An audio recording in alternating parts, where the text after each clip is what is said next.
Recently, Rupert Murdoch, the owner of Fox News, the 90-year-old media mogul, came out publicly, which is not something that Rupert Murdoch typically does, and he actually called Trump out for his continued whining about the 2020 election. Now, Rupert Murdoch loves Donald Trump. He is a big fan of Donald Trump.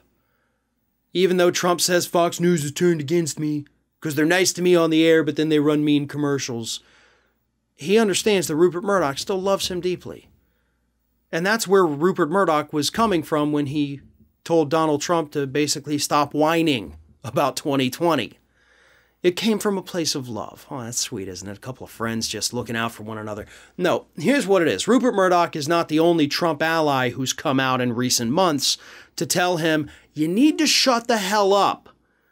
Because not only are you making yourself look like a weak, whiny, and pathetic little baby because you didn't win, you know, enough with this fraud talk, but more importantly, you're hurting the Republican Party's chances of winning the midterms. Now, polls tell us one thing. Republicans tell us another.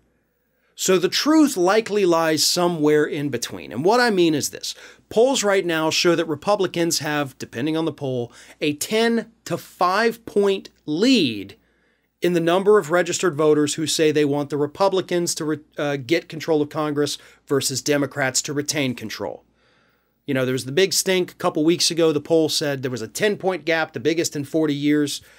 And then the next week it was, oh, okay, well, now it's down to 5. So somewhere between 5 and 10, maybe a little less, Republicans have an electoral edge. Plus, the redrawn districts across the country show that Republicans are technically only 1 seat away from regaining the majority because the Democrats have lost 5 seats due to redistricting. So Republicans have a clear advantage here. But on the other side, we have seen plenty of Republicans, and maybe this is all just anecdotal, but they've been posting on Parler, they've been posting on all these other conservative media sites, saying that because they cannot trust the elections, they're simply not going to vote. So the question is, are there actually, you know, hundreds of thousands or maybe even just tens of thousands of Republicans who think that way? Because if there are, if they're all, you know, kind of grouped into certain areas, that absolutely could cost the Republicans an election. And that's what these Republicans like Rupert Murdoch are afraid of. Because the more Trump goes out there and tells these people they can't trust the process, it's going to be stolen, the Democrats are sneaky little bastards that can do all these things, yet somehow can't pass legislation.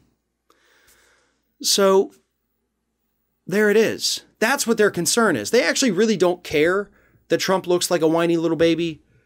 I mean, honestly, they would probably feel better off if he embarrasses himself to the point where he has no chance of winning election again. But the big concern is that he's going to cost them in the immediate future, just like he did in Georgia earlier this year. But when you look at the election in Virginia, that didn't turn people off. So there's about 1 million different variables to everything I'm talking about right here. And this is why it is so hard, by the way, to make these, you know, political prognostications.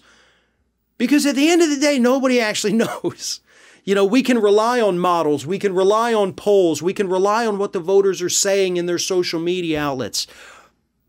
But at the end of the day, they can show up to the polls or they can not show up to the polls, even after they've said they were going to do the opposite. They could vote for one candidate after saying a week ago, no, I want to vote for this one. Things change every day in the American political world. It is difficult to keep track of. But one thing is certain, one thing will never change. No matter how many people beg him, Donald Trump will never, for the rest of his life, stop whining about the 2020 election.